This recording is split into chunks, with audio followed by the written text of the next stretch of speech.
Hello, friends. Welcome to the Note Coach podcast. I'm your host, Suzanne Kohlberg, talking about confidence today. I've invited a special guest, Shay Kent, and something that Shay said that I was like, let's start with this. It's like people don't buy your stuff, they buy your confidence. And the reason I want to start this episode here, I know a lot of my listeners, what I lovingly refer to as, wannapreneurs, like when you haven't quite you've done all the stuff, but nobody's paid you yet.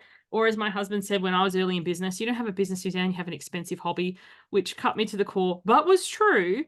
But the confidence to actually ask people, like, can you buy my shit? Rather than spend all your time making the perfect landing page with the perfect copy and the exact right size font and the color and all this stuff. It's like I spent all day working on my business, but what have you got to show for it? And I loved like the way that you say people don't buy your stuff, they buy your confidence. So, Shay, where would you like to begin? Oh my gosh, there's so many ways that we could go with that intro. Okay, so people don't buy your shit, they buy your confidence. If you're confident in what it is that you have to offer, meaning that you're confident not only in yourself to deliver it, you're confident in how it will actually help that person. Because when it comes to sales and having that confidence, it's all about, can I actually help that person? Because if you know how to help them, the sell will be super easy because you'll be completely confident in your ability to get them from point A to point Z, wherever they is that they want to go.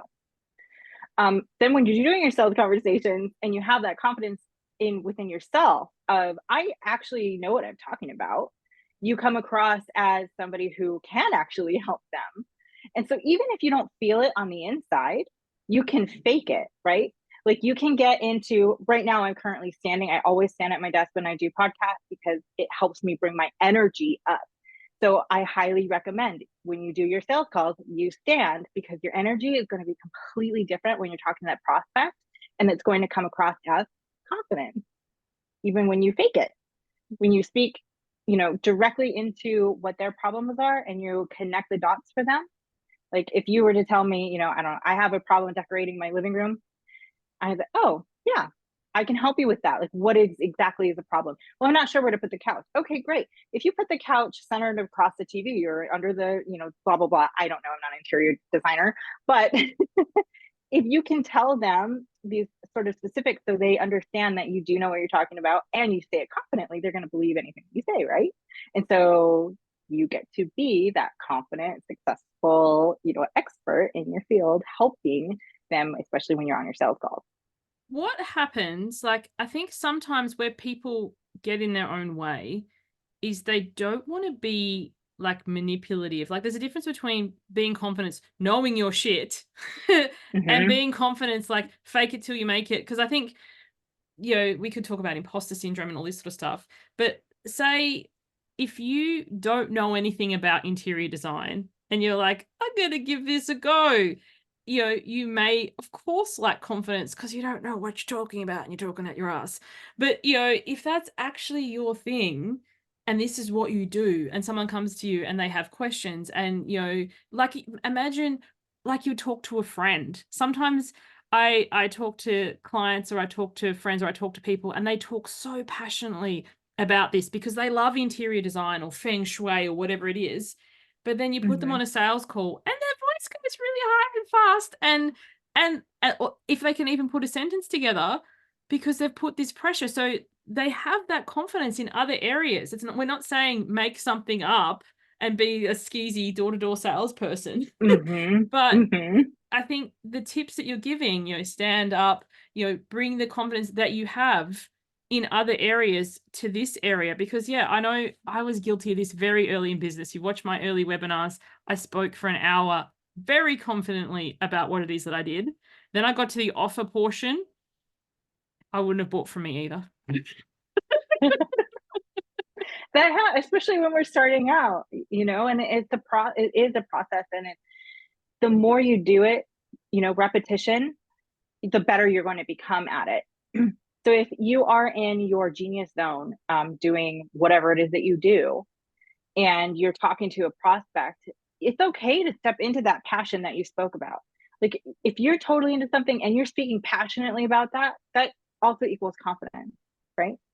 And not only do people buy into your confidence around something, but they also buy into like why it is that why you do what you do. So if you're able to share that passion, which when you talk to somebody passionate about something, you definitely know, you can get behind that and be like, your sales pitch sucked, but you are so into this stuff that I'm going to buy from you anyway. That is such a good point. Your sales pitch can suck and you can still have the sale because your confidence sells, which is what you're saying. My Mm-hmm. question is, sometimes, and I'm not sure if you've experienced this, but clients or people that you work with are multi-passionate, but that happens. But because Mm-hmm. they're not confident enough in the sales process yet, instead of asking for the sale or even making the offer, they instead go, I need another training, and become inadvertent course junkies, or have so many modalities. Like, I can do EFT, I can do angel card reading, I can do timeline, I can do laundry list of things, but have never actually had a client, because when it comes to saying, do you want to work with me? Confidence. Oh, it's so scary. It's so scary when Yes. you first get out there and you're like, I do these amazing things. It's so easy for me. Why would somebody pay me to do this? So Yes. here's the mindset shift. What is easy for you is not easy for that person. Otherwise, they wouldn't be talking to you about how to solve their problem. So they have a problem that is unsolvable, and whatever your gift and your talent is can easily solve the problem for that person.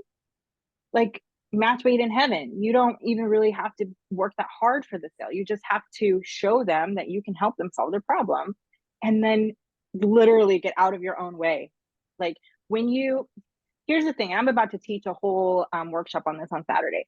When you are so in your own head on the sales conversation that you are not able to just say, so you want to buy it, you're thinking about yourself too much. You're making that whole thing about you, and can I close this deal, and can I make money, and am I worthy of being paid for my talents, and all of this the crap that goes on in your head, when you really need to be focusing on them.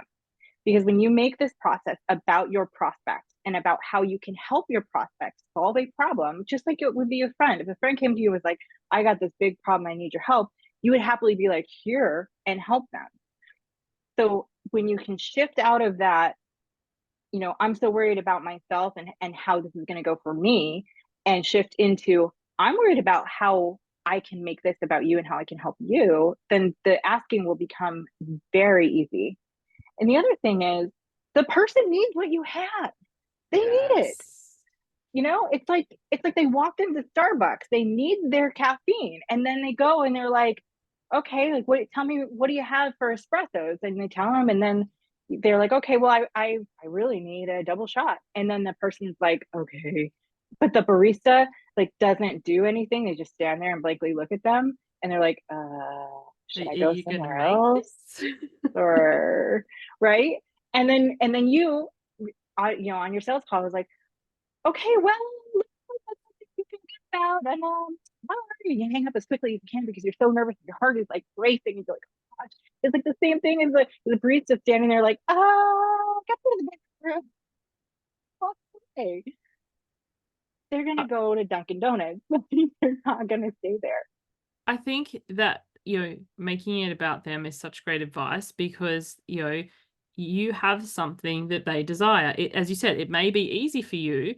I'm trying to think of an example. My child, my son, likes art. I am in no way artistically inclined. I never made it past stick figure level. And so I wanted him to do lessons. Could I Mm-hmm. teach him to draw? Well, maybe I could get some YouTube videos, and I do know how to hold a pencil. But why Mm-hmm. would I do it when I could hire someone who that is their skill, their passion, and he can actually draw beautiful landscapes rather than, mum's stick figures? And then when I go there, like, so when people are coming to you to get on a sales call because they're interested in whatever it is that you offer, whether it be feng shui, book editing, book writing, coaching, accountability. Like, I think a lot of the people who offer some form of accountability, like, they're like, well, they could just do it on their own. Well, they could, and many people do, but they're not the people who is coming to you. I could Mm-hmm. exercise on my own 100%. Will I? No, I'm inherently lazy. That's why I have a gym membership and I go to class. Because Mm-hmm. left to my own devices, if I don't go to the class, straight after I was recording, I've got a class booked. And I was like, oh, I could just go swim on my own later. And I was like, but will you? No, you know you won't. So it's Mm-hmm. like when you're confident that your offer is what they're looking for. And not for everyone. There'll be some people you talk to who'll be like, yeah, it's just not a match. There's nothing wrong with you or them. It's just not a fit, and that's okay. It And you is can what it both is. go about your merry way. And I love how Mm-hmm. you're like, you can offer to them, here is the things that I have. You know, are you interested? Like you might go to Starbucks. I'm always amused when people use Starbucks as an example because I know in the US it's huge, but this will, I don't know, some people don't know this. Starbucks actually went broke in Australia Oh, because really? we're very coffee snobs here. So there are a couple left, but they're very few and far between. And they opened with, you'd have to Google, I'm going to get the stats wrong and someone will comment and tell me that I'm wrong, but that's all good. But they opened with, I don't know how many stores, like 60 or something. And now I think there's two left because people didn't like Starbucks here. It's like, we've already got good coffee. I'm sure Starbucks is great, but it's, so you get to try, you get to offer, you get to see. But even if the person there is like Australians, are like, no, we don't like Starbucks. In America, it's like huge, multi-million-dollar company. So if the very Mm-hmm. first person that you speak to, or some people say no, and your confidence might be like shot, doesn't mean there's anything wrong with you or them. It's just not a fit. Like there's other people Right. that you can speak to. Exactly. There's so many other people. And one of the stats that I really liked and really held on to when I first started in business was something like get 100 no's before you get a yes. So instead of aiming for yeses, you're actually aiming for no's because once you can tick off all of that 100, then you're going to have your yes. Yeah, and also too, then you're not making the rejection about you. Like Yeah, yeah. it's not personal. I was talking to someone the other day. What did they do? Oh, they basically were out to get no's. I can't remember which guest it is. This is so bad. But they said they would do things like they'd see people at the supermarket and go, would you like me to carry your bags to the car? Like people don't ask that. You'd be like, are they going to steal my shit or whatever? But they were Right. Yeah. wanting to have people say no to them so that they could get used to that without feeling sensitive Mm-hmm. about the rejection. I'd never heard of it until recently, but it's a whole field of work, rejection sensitivity. It is a thing. And I was like, oh, I feel so seen because yeah, growing up, if no was the worst thing that somebody could say to me, now I'm the nope coach, irony's not lost on me, but like put yourself in situations where you're gonna like desensitization to yourself Oh, so that yeah, you don't get for hurt sure. when people say no. Because now when someone says Yeah. no to me, honestly, in my head, not out loud to them because it's rude, but in my head, I'm like, next. Like, not that, Mm-hmm. because there's going to be other people. Whereas before, what I would have done is like, I need to do more training. Perhaps it's my branding. I need new photos. And I go and procrastinate all this stuff when it simply was, as you said, if you get 100 no's, then you don't get hung up on them. But then the yeses come and you don't need to change because that your offer is great for the right person. You just might not have crossed paths with them yet. Mm-hmm. So I Mm-hmm. love that. So And yeah, true. imagine offering There's people carry your groceries to your car. If someone said that to me, I would honestly be like, hell's no. I'd be worried they're going to steal my stuff. I'm not very trusting. there's a guy who did a bunch of videos on that, and he literally goes up to people's doors, knocks on their door, and is like, "Hey, can I swim in your pool?" Like the most random thing, and that he's expecting people to say no to. And what people will allow him to do is crazy. I remember that. And he went to Krispy Kreme. If this is the same guy, and he said, "Can you do a special order for me?" And they're like, "Oh, what is it?" And he goes, "I want 5 donuts in the Olympic rings interlocking." Yeah. And they actually did Uh-huh. it. So sometimes when Yeah. you do ridiculous requests, sometimes people will say yes. Yes. And I think that's just a very big, outrageous example of you just have to ask. Most people on their sales calls do not ask at all. Right? They're just like, okay, well, we went through like, some people have an hour-long discovery session, go through this hour with this person, and then you just like hang up the phone. All you have to do is ask. I have the best example of that. So earlier in my business, and please, if you do this as a thing, don't Don't ask me. This isn't an invitation to ask. I'm not interested in the service, but is the story. I was looking at SEO, and so I didn't know who to hire, because when you're hiring someone, you don't know about it. Like, I understand SEO, and for anyone listening, it's search engine optimization, basically getting more people to find your stuff. So I asked a few friends, like, who do you recommend for SEO? And there was this person, let's just call her Sarah. It's not her name. And so I messaged her, and she said, I have a one-off, like, introductory type session thing. And I was like, okay, cool. So get on, give her the money, get on the call with Sarah. She's wonderful. But most of the stuff's going completely over my head. Like, I understand it in theory, but I'm not a tech person. So I get to the end of the call. So I'm waiting. I'm literally waiting for Sarah to pitch me, to say, okay, let's do this together. This is how it will look. This is how whatever. And she didn't. She was just like, okay, nice, bye. And I was like, so to me, I thought she didn't like me. Like, you know, I was like, oh, well, she didn't pitch me. She must have thought my business was shit or whatever. We weren't a fit. Okay, cool. I still need an SEO person though. So ended up finding Mhm. someone. Her name was Karen. And I laugh at that because Karen's now, you know, a meme and everything. But Karen's fabulous and I love her dearly. But what was funny is about 3 months later, maybe 6, but sometime later, Sarah sent me an email saying, how's your stuff going or whatever. And we had a bit of a back and forth. And I said to her, like, can I be honest? And she's like, please. I said, I didn't think you wanted to work with me, so I found somebody else. And she was like, what? I was like, you didn't pitch me. You didn't say, hey, here's my offers, here's my services, how we could work together.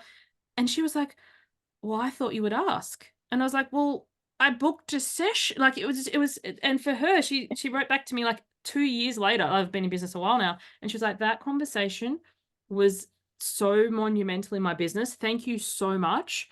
Because it never occurred to me. Like, I thought people would ask.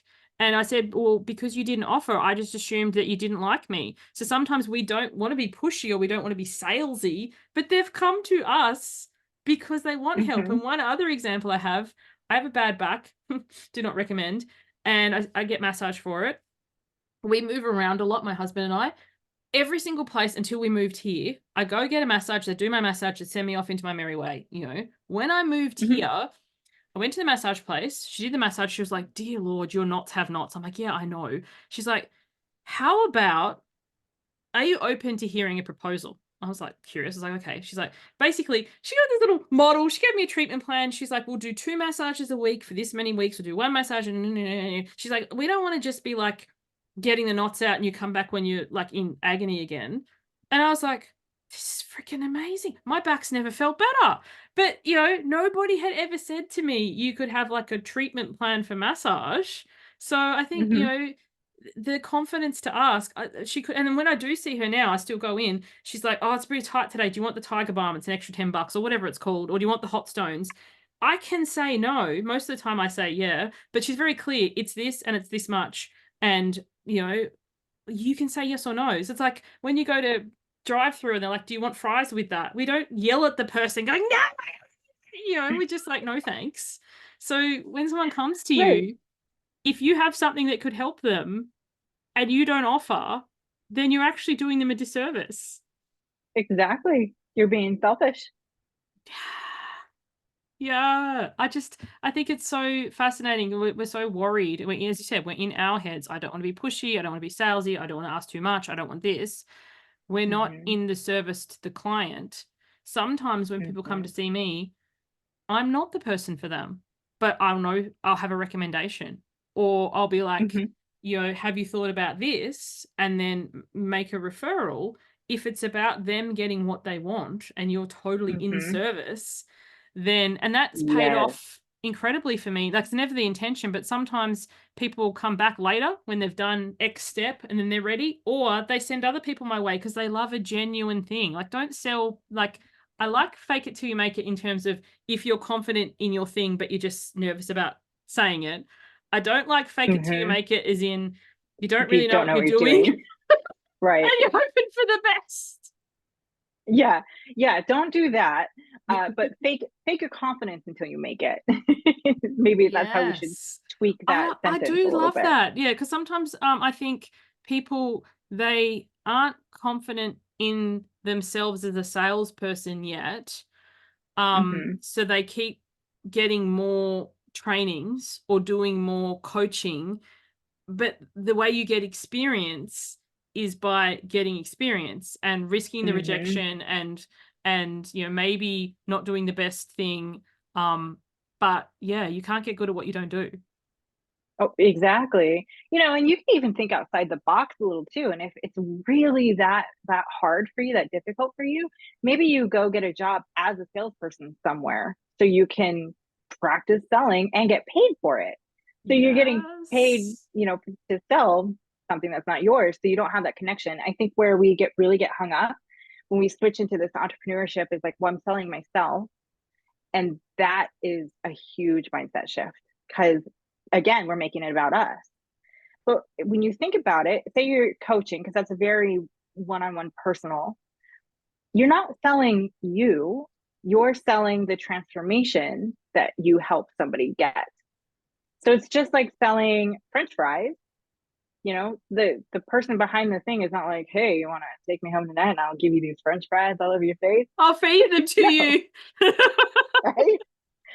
No, they're selling the French fries. So you are selling the transformation that you help people achieve. So you can't have to disassociate and disconnect, like, yourself and your ego from the actual service that you provide. I think that's such a great point too, because for many coaches, if your business is your name, and a lot of us there are, like my Mm-hmm. business name is Suzanne Kohlberg, which is my name. It's the Nope Coach is my tagline and everything now. But there's Suzanne, the coach, who does the videos and the podcast and the coaching or whatever. And there's Suzanne who yells at my kids and and Mm-hmm. makes a mess and whatever. And it's like they are separate entities because I think sometimes we Mm-hmm. enmesh our self-worth with our business. Your business can have a slow month or your business can have a downturn, but doesn't mean anything about you as a person. And if somebody's saying Mm-hmm. no to your service, they don't want your French fries. That doesn't mean there's anything wrong with those French fries. It just means that today Mm-hmm. they actually want something else. I recently went for my first trip to America and I went to a place and I asked for a burger and chips because in Australia, chips are what French fries. Like, and I know this, but there's knowing it and there's experiencing it. So anyway, they give me my Mm-hmm. burger and it has chips on it, like potato chips. And I'm looking at it, I'm like, tasted all right. But it was just so funny because it's like, this isn't what I was expecting. So anyway, so it's like, sometimes we have failure to communicate and you can know it in one level, but experience it. But, you might offer something, trial it. And I think this is the biggest disappointment of the entrepreneurial heart. I know it is for me. Like, this is going to be amazing. And you're like, actually, this service sucks. Like, I don't want to do Mm-hmm. this. Obviously, Mm-hmm. deliver what you've committed to delivering. One of my pet peeves is when coaches change their offer mid delivery of the program. I don't do this anymore. I do that. I don't give a shit. I paid for this. So Right? finish the contract that you have sold, but then you can be Mm-hmm. clear. I don't offer that anymore. Like, now I'm doing Mm-hmm. this, but you don't get to know sometimes until you experience. And other times you'll put out something, or maybe it's just me, on a whim, thinking, oh, I don't know. And your entire business trajectory will follow that way. I never used to do boundaries, and now it's my whole business. So don't be afraid to, as you said, sell your people by your confidence. But if you're like giving this a go and delivering on it, allowing that experience to shape where you go next, because sometimes we build stuff up into our head. Haven't you ever been really excited to go somewhere on a holiday and then get there and it's like it doesn't look anything like Instagram? Oh my gosh, yes. This was not what I was expecting. It can be Uh-huh. like that with your business too. You could be like, and I spent so long, and that's why I don't advocate for spending too long with your colors and your branding and your wording and your 30-second pitch, because you might build this all up and be like, oh, actually, I don't like doing that. Like, Mm-hmm. so Totally. Well, and the other thing is I don't like to waste time. So I will build like a sales page. I come up with my offer, fill out my bullet points, da da da da da, and put it out there. I don't actually create the thing until I sell it. So if nobody wants it, I haven't wasted 3, 6 months, a year, or whatever, perfecting something that nobody wants. And you won't really know what people want until you give it legs. So it has to get up and move around and yes. be out there. So then you're able to go, oh, like this part of it is working great. This part of it is not working great. I'm going to tweak this here, meet people where they're at here. And you're not going to know unless you sell the dang thing. But if you're Yes. so stuck on perfecting every little thing, Like you're in resistance, right? You're having Yes. some sort of resistance to launching it, to not wanting it to be a failure, or you feeling like a failure, or whatever the case. And just realize that, hey, my perfectionism, what am I actually doing here? What am I in resistance to? And facing that head on, because when you can get rid of that, then you'll be able to step out, give your offer, get them out there, see how they go. And maybe nobody wants it. And that's fine, because we're not being attached to, this offer is my value, my worth. This offer is something that I could Yes. do, and get it out there, see what happens. And I, sometimes it's just a name. yeah. I love that, detaching your worth from your offer and Mm-hmm. also getting your offer out there. Like, I wouldn't say go sell a course about SEO if you know nothing about SEO and you're basically one step ahead of them in the Googles. Don't do that. That's not what Shay's saying. That's gross. Because you see people do that. It drives me Mm-hmm. crazy. But if you're Mm-hmm. fairly confident, we're talking about confidence with whatever it is you're offering, but you're just like, has this got legs or whatever? So say I'm going to create a course on, I don't know, navigating Christmas with your in-laws. I don't know, just came up to the top. Because I love that. holiday season's coming up, and with family, it can be like, ooh. I don't know if anyone's interested in this course. Oh God, I hope not, because I don't actually want to make it. But anyway, just for example, and then I, as you said, come up with some dot points and bullet points. Have it's going to be this many calls. It's going to be this much. Put it together. Send it out to my email list. Does anyone actually want to buy it? Crickets. Okay, maybe I change it slightly to, like then you can tweak on the fly instead of, my signature program is going to be navigating Christmas with your in-laws. I'm hiring an SEO. I'm hiring a copywriter. I'm hiring a branding expert. I'm having a photo shoot. I've sunk $16,000 into this. Nobody Yep. wants it. Because I see that happen Yep. too. Like people, they, Yeah. they create a membership. They've got a portal. They've got all this stuff. And then when it's launch time, nothing. Like, I've written a book, Uh-huh. one book. People always ask me about the book experience. And I'm like, you do realize how much of a loss leader a book is? Because writing it, you think, oh, my work is done. No, promoting it, writing the book is like 1% of the journey. You've got Yeah. a book Oh my out gosh. too, Yeah. and Yeah. then there's the whole launch thing. And then there's the like dollar you make in royalties from the book. So it's Uh-huh. like, is the book to position yourself in your business? Because then, like, the book itself is a loss leader or a business card or what? This is a whole conversation. But all this to say, before you go in on a book, which could set you back hours, hundreds, if not thousands of hours, plus dollars in terms of editing and formatting and cover design and all this, to then have Mm-hmm. nobody give two shits about your in-laws' Christmas debacle versus, like, I'm pretty confident about this. I'll see. There's been things I've put out that people have asked me for. Like, I used to coach on weight loss mindset, and everybody, well, not everyone, that's a gross generalization. Lots of people ask me for stuff on cravings. So I put Mm-hmm. together a course on cravings. Mm-hmm. I sold one spot. I was like, holy shit. And then I put something else out on, I don't know, self-sabotage or something on a whim. And I had like 12 in the first couple of days. 12 people like, yeah, I'm in. So you just You're don't not gonna. know. Well, it can also be timing too, right? So, depending on how you market or whatever, but like, if you have a following on, like, Facebook, for example, it's like less than 5% of them actually see your posts. So you have to post a lot to get in front of people. So that could just be timing. When are they on the platform? When are they not? Like, if you happen to post at the same time that they're on there, they have a more likely chance of seeing it, right? What's the time of year? Like, if you were launching your Christmas idea in the middle of, I don't February. know, March, yeah, like, nobody's going to care if the timing is off. Like, they don't have that pain point yet. You launch that thing right before the holidays kick off, and you'd actually probably do pretty good with that offer. You should totally do it. Yeah. And I think that's the timing too. And the point you made about, have they actually seen it? Because even if you have how many hundreds or thousands of followers on Facebook, so fewer people see it. So I wrote this book. I published it in 2022. I did a book launch party. I've talked about it on my podcast. Albeit I haven't talked about it recently, I'll pay that. But when the book came out, I talked about that thing till I was blue in the face. Very Mm-hmm. recently, I changed my website. I now have an everything page. So if you go to suzannecolberg.com, you click on everything. It's very clearly laid out. Free, paid, from cheap to... Anyway, I sent it to my email list because I was so proud of my everything page. Not one, but two people wrote back who followed me for a long time because I tend to chat to my email subscribers. And they're like, Mm-hmm. you have a book? And I was just like, no. Like it wasn't. And because that's the thing too. Sometimes when we launch something, we do one Facebook post or we send one email and then we're crying in the corner that nobody wants it. Have people Mm-hmm. actually even found out about it? Yeah, right. It's like, well, where are they finding it? And I think my experience of this, and yours might be completely different, but my experience of only building an online business has been very poor, actually, to be completely honest.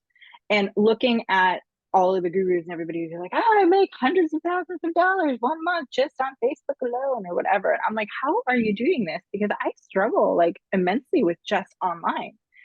However, get me in front of a room, get me in front of people, it's no problem. So you have to not put all your eggs in one basket is basically what I'm saying. So make sure that you have, your online presence, but you're also doing touch points like in person because people also buy from people. It's true. You have to build relationships. And then even if they don't need what you have, they might know somebody who needs what you have and they'll just hand out that referral. Like, oh yeah, I know somebody who can do that. Here you go. You got to stay top of mind. So I always recommend to pick at least, one a month that you can commit to going every single month to be consistent of always showing your face because that's how people are going to remember you. I Like love that repetition. advice for people who are not me, because I'm a socially awkward, highly sensitive introvert. My business is purely online.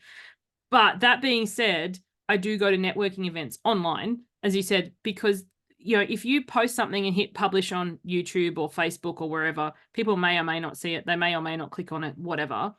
But when people hear you speak, whether it be, preferably, I understand in person has a much better yield, but it's a no for me. And then I need to put on pants. Which So is great that you like found a workaround though, that you have found an online networking community. Now, for myself, like I like to be in person. So that's why I have been yes, seeking that out. But find, and I love that you bring that up because you have to find what works for you. Like what works for us might not work for you. You have to find test. what works for you. Yes, test Yes. it out. Because in Test it out. person, it's funny. For a lot of people, yields great like you, and a lot of people like it, and that's awesome. For me, not so much. I shine online. I don't. This is why I like podcasts and stuff. Lots of people are benefiting from this, but technically, I'm only speaking to one person. So like, I know the Yep. way that I'm wired. As soon as there's a group of people, I'm like, ugh. And yes, it's something I could work on and whatever. I just don't want to. I like working from home. Which is I, fine. I'm Yeah. awkward. I'm isolated, and I love it. So but to your point, that people get to experience you in whatever way that suits you, as opposed to Mm-hmm. constantly just posting online. Because even then, like, yeah, maybe you could run ads, but that's an expense as well. But people got to click Mm-hmm. on those ads. Like someone I interviewed recently said ads are magnifying. So if you've got nothing, you're magnifying nothing, like Yeah. zero zero. So anyway, we could talk for ages, but I do want to ask, speaking of books, and I know you've got it behind you, you don't need to grab it, you can if you want to, but let the listeners know about your book, because it sounds like an experience, not just something that you read, but an experience. My book is called She Is You: Unleash the Confident, Successful Woman Within. And it is absolutely an experience. I wrote it actually in 30 days with a 6 month old because it just like flowed out of my fingers. Like it was amazing. So if you want to sit down and read it cover to cover, you can do it in half a day. That's not at all the way that I meant it to be consumed.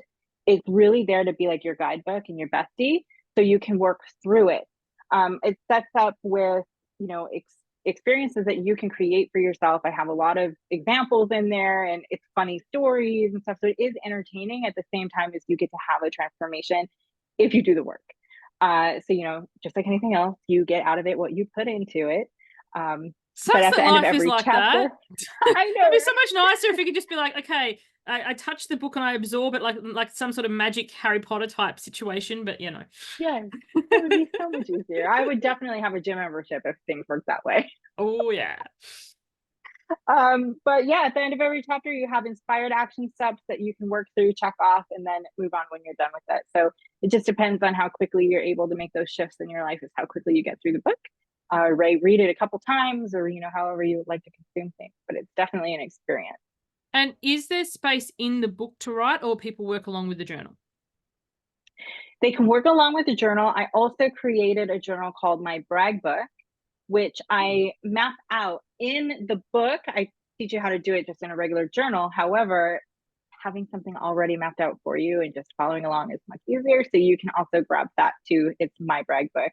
And the idea behind that is, as women, we tend to not brag about our wins very often. We're always, a lot of us shy away and be like, oh, well, I did this amazing thing, but, it really wasn't a big deal. Oh, like hell it wasn't. That's a big deal.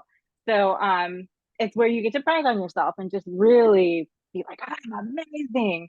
And it's twofold too, because here's how you use it. Not only do you get to brag on yourself, you have gratitude and affirmations all within there. If you're also bragging about your business, since we've been talking about business, you brag about your clients' wins or the wins you're getting for the people who you help, you can then go back and use those wins in your marketing as, testimonies and reviews and stuff. So a lot of the times, we can easily forget some of the amazing things that we've helped people with. So you have this little nugget that you're writing down every day, these amazing things that happen, and then you can turn around and use those in your marketing, which is like super easy marketing right there. I love your point about how, as women, in particular, but adults across the board, we tend to shy away from bragging. Yet when children are young, I know you have a 15-month-old, when kids are young, we clap everything. Like, oh my gosh, you pooped on the potty. Yay! It's like a celebration. You took your first step. So that true. thing is videoed and watched and sent to every family member and friend who's like, oh, not the baby spam again. Like, we celebrate everything. And then we get to a point where it's like, don't brag. Don't be a braggart, but like, what happens? That fascinates me. At what point is it like, no, this is too much? Like, it's funny. My daughter just got accepted into a selective high school. So I don't know about, different parts of the world, but in Australia, unless you go private for a public school, you go to the one you're zoned for. So the one closest to where you live, you're like, here's your high school. But they have Here too. selective high schools that are based on ability. So you can sit a test, and if you're like gifted and talented, they'll take so many children, the top. So there's a high school that she applied for. They had thousands of people apply. They accepted 50. And I was just like so over the moon. I was like bragging to everyone. I was like, that mum. Yeah. And it's funny, she went to school because there's this one kid in her class that, they're always the competitive too. So him and her, it's like, which one of them's going to get the award or this or whatever. And when they went to school, the day after the things were announced, everyone was like, did you get into him? And he's like, I was waitlisted, And my daughter didn't say anything. She's not a bragger or whatever. And he's like, so how did you go? And she's like, well, I got in. He's like, you got into selective school? Like, in this horrible voice. And I said, honey, I need to show you Legally Blonde. So I said, you should have looked him down and gone, like, it's hard. But do you know what I mean? It's just kind of like, honey, be proud. Yes, there's people who can be disappointed. Don't rub it in, or like, but I just thought it was really funny the way she's like, he said to me, you got into selective school? And I said, oh, you should have said. So now she's got her Elle Woods ready. But, celebrate the things that you do. Like, you have to and it celebrate. doesn't need to be a win. Like, that's a huge win. It can even be a little win. So like, she also does cheer, and there's this one stunt they've been trying to do for ages and they just have been struggling. And when they finally got it, I was so excited. She was like, you're celebrating like we won the national championship. I was like, but you've been working towards this. For anyone listening, if you do your first social media post, if you ask the first person, hey, do you want to buy my thing? Even if they say no, it doesn't matter about the result. You celebrating that you had the stones and the wherewithal to say, let's go, that gives you more confidence to do it next time. Exactly. Repetition, right? Repetition brings the confidence too. I also want to mention that sometimes I'm not like 100% for the day. Sometimes I'm a 20% for the day. And my big win that day is like, I got out of bed and like brushed my teeth. I had a And I will shower. literally write that down in my brag book I've because it's literally the written, little I've things washed my too. hair. Some days Yeah. washing my hair is a luxury and fun and enjoyment, and some days washing my hair is a chore. It depends Hmm. on where you are at that day. Yeah. Yeah. And just because it's not some monumental thing doesn't mean that it should not be celebrated. I actually was speaking to another guy with a podcast, and he was like, "Oh, I'm not successful." I was like, "You have an international podcast where you're talking to people across the freaking world. Like, you're doing something that other people dream of doing and are too scared to do or don't know how to do or whatever. Like, that's a success. Like, come on, you gotta like pat yourself on the back for whatever you even think is like not that big of a deal to somebody else that could be their dream that they're hoping to achieve Yes. one day." Or even how you handle something. Like I don't have a brag book, but I like the idea of that. But I, write down celebrations each day. And Nice. recently I got a really horrible hater troll comment. Like, it was nasty. But my celebration Mm, was that it didn't waver me in any way, shape, or form. In the past, that would have taken me out for at least a month. And I was just laughing, going, as in, like, I don't know what their issue is because it's never about you. But the fact that it was no. like, you're having a bad day. Next, not like, Mm-hmm. oh my gosh, this means I need to do all this stuff. So that to me was a huge Mm-hmm. celebration because I was like, oh yeah, um, I was, That is a huge win, and recognizing that it's not about you, it is 100% about them. The same if anybody ever like says anything mean to you like in person, which is never nearly as mean as what trolls can come up with in their little small diluted lives. Um, it's not about you. It's completely about them. And the fact that you got a troll is actually a good thing. So I always say, if you are starting to drum up haters, that means that what you're doing is being big enough and loud enough and making waves, and that's what you want. That's a good yes. thing. I You remember the want to first have 1-star haters. review on my book. I was just like, wow, like it's reached enough people that's not just my friends. Do you know what I mean? Yeah, So like there are yeah, going to be people who don't like you. That is okay. yeah. It's just That's like fine. nobody is universally loved. It's navigating that. There's gonna be people who say hurtful things. There's gonna be people who don't agree with you. There's gonna be people who tear you down. But reminding yourself that I'm out there. I'm showing up. I'm doing the stuff. And as you said, I loved that frame. Oh, haven't really done anything. You've got a global, like a podcast that reaches guests internationally. Oh yeah, there's that little, But no, Right? Just that yes. little thing. So, Shay, let the listeners know what it is that you do and where they can find you. So I'm a mentor, consultant, and author. You can find me at beasuccessfulwoman.com. I have a lot of different offers, okay, because I am also multi-passionate. I cannot do one thing like forever. So if you need help in your business figuring out strategy, coming up with offers, a repackaging offers that you already have to bring some new life into it, I can totally help you with that. I'm amazing at ideas. If you are just a person who doesn't have a business and you want to step into that next level of your greatness, I can help you achieve whatever that next goal looks like for you, because I'm really good at seeing your blind spots and helping you get through those. So that's pretty much what I do.